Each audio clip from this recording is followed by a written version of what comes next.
Ons het in hierdie week se boodskap gekyk na Markus 14 vers 3 tot vers 9. Die baie bekende verhaal van die vrou wat 'n baie duur nardesolie oor Jesus uitgiet, om eintlik salf en balsam vir sy begrafnis, maar ook dat hy die koning is van konings. Die mense wat daar omstaan is nie bewus van waarmee is sy hierso besig nie en sê, maar kon hierdie geld nie eerder vir beter dinge gebruik word nie? Kon ons nie eerder die olie verkoop het en arme mense gehelp het nie? Maar Jesus sê dan, wat sy gedoen het is mooi, sy het die regte ding gedoen, sy het reg gekies.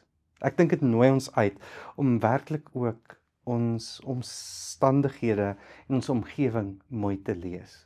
Te vra wat is in hierdie omstandighede nodig?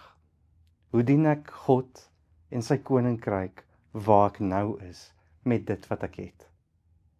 Mag ons hierdie oordeel en wysheid van God ontvang. Mag ons nie geleenthede waar ons die kans kry om iets van God se teenwoordigheid en sy koninkryk met ander te deel mis nie. En mag ons so ander inspireer en 'n goeie geur gee aan waar ons kom en die mense om ons. Mooi week vir jou verder. Totsiens.